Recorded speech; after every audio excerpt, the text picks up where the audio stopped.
Hi, my name is Marissa Vallejo, and I will be reading aloud my public-private essay that I have written in Professor Sabin's creative nonfiction / personal and exploratory writing class to fulfill the oral presentation part for the honors contract that we have created for the spring of 2021. I would also like to apologize for my attire today, but I do feel it is somewhat fitting for the scene of this essay. I did just finish playing in the last home game I will ever play in with the Scottsdale Community College softball team, and I feel it's really cool that I'm reading my essay in this attire, which we'll see why as I continue reading. So my essay is titled, God, Why? There was a solid minute of still silence throughout the field and stands. I just lay there in the dirt, curled up in a fetal position, holding my knee tightly against my chest. I knew everyone was waiting for me to get back up. They were waiting for their relentless team captain, their fearless starting shortstop, to get back up. But I just lay there, lifelessly. Ow, escaped me. My voice trailed off into a high-pitched whimper. Tears started streaming down my face. I meekly cried out, "Someone please help me." My head and assistant coaches slowly walked out to my enervated body, still trying to buy me time to get back up. My dad finally jogs out from the stands after he sees that I'm not recovering. I yelled out to him, "Dad, I felt a pop." I knew he would understand my pain because he had torn his ACL, the ligament in the knee that connects the thigh bone to the shin bone, about 2 years prior. I am now a blubbering mess, only briefly remembering the scouts watching me before the pain strikes me again and I cry out again, "Someone please help me." The huddle of coaches above me keep telling me to calm down, but I can't stop my sobbing. My body has already taken over the main control panel, and I remain shriveled up in the dirt. This is the first moment in my life when natural reaction has taken over my ambition, and I am no longer in control of my body. Then in the middle of the field in front of everyone, with every ounce of wind in my chest, I cry out, "God, why are you doing this to me?" With some resistance, I finally calmed down enough to be heaved up by my coach and father to be carried off the field. I pick my head up and catch a glimpse of my second baseman staring at me. I've never seen her look so scared, so confused, so disappointed. I have decided to keep my head down. I realize that this is the first time my teammates have ever seen me cry. This is the first time I've ever been knocked down and not gotten back up, and everyone is here to watch it all happen. While not all ACL injuries require surgery, because I had a complete tear with the intention of returning to sport, mine did. ACL reconstruction surgeries are done arthroscopically, which is a minimally invasive procedure. During the procedure, a graft from either the patellar or hamstring tendon will be secured into the tibia and femur using a socket and secured with an implant.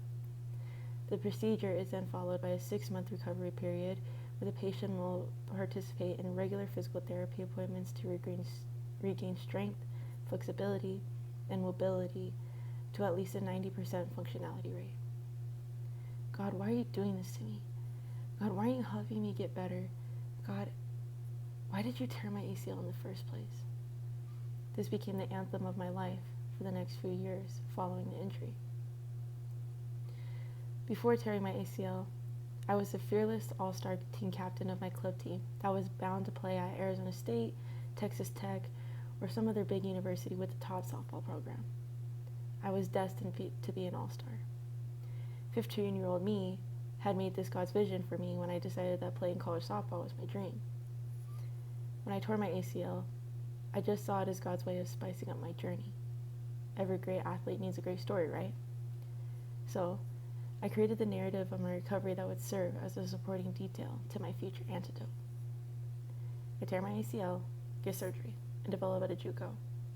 I work hard and stay positive. My hard work pays off, and I come back even better. I'm the all-star player of my JUCO team. I get picked up by a four-year university and be the all-star of that team as well. I prove that I can overcome any setback and showcase my blessings. This was a story I used to give my injury reason and purpose. But God must have not read one line in my story, because that's not how things went at all. Amber in center, Jaden P at second, Brittany at short, Jaden M in right, Lex at first, Alyssa at third, Eileen DPing, Sam is pitching, Nicole behind the plate, Isela in left. I had gotten used to not hearing my name called in the lineup. Coach must have seen the small bit of hope leave my eye after not hearing my name, and came over to talk to me. Riss, you're doing a great job of being positive on the bench and playing your role. We are only 3 games into your first season of college ball, so don't worry about not starting right now. Your time will come. Just hang in there, kiddo. He lied. I came into my first season of college ball fresh after a full year of physical therapy and rest. It wasn't until I started playing on the field again did I really start to see the repercussions of my injury. I wasn't the fastest anymore.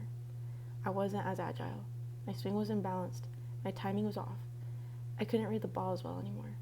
Running was painful. Each time I got on the field, I felt like my body was revealing a new handicap I didn't know I had.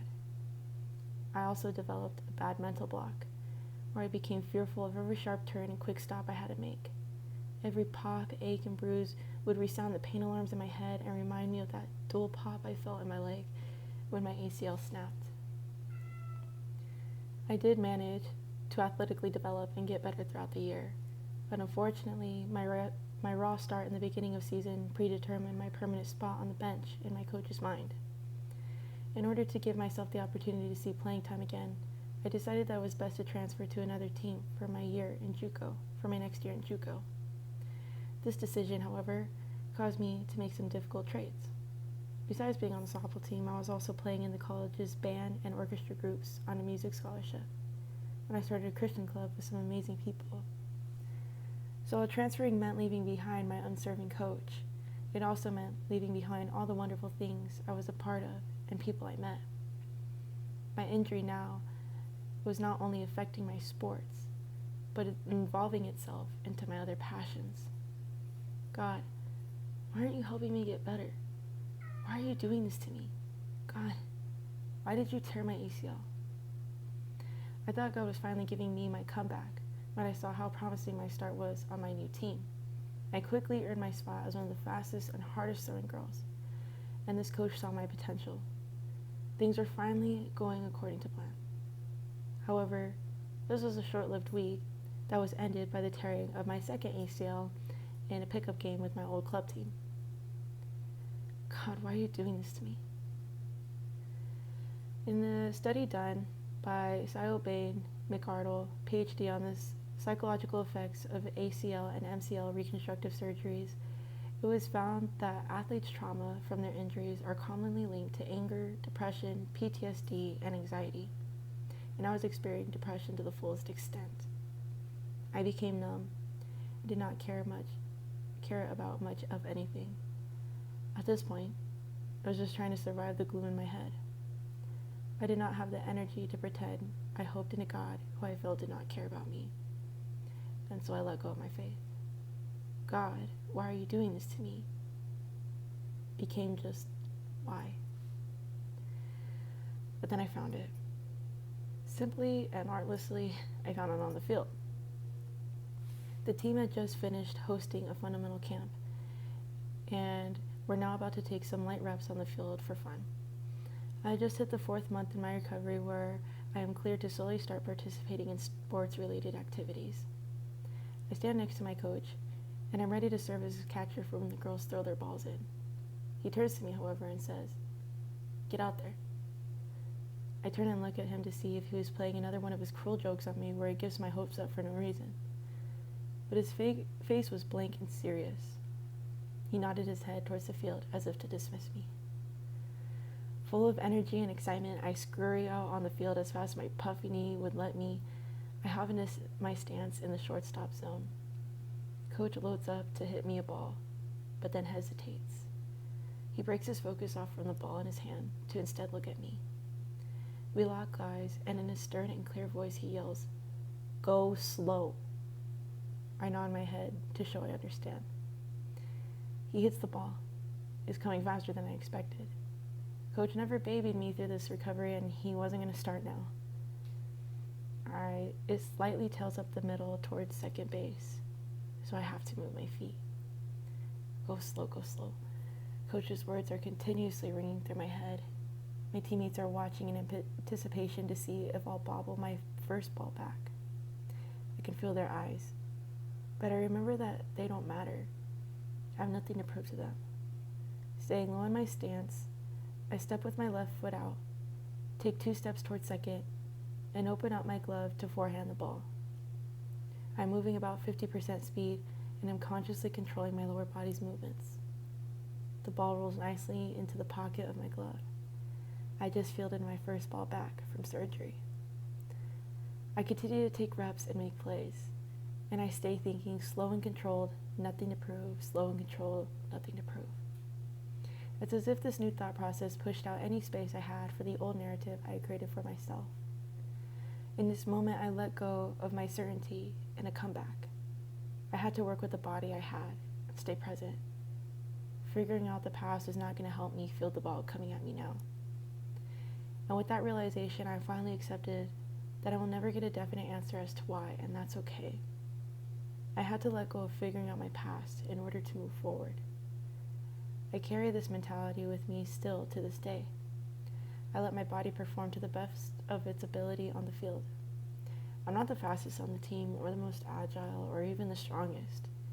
But right now, my body can field and hit a ball good enough to play college softball, and I make the most of that. Thank you for listening to my essay.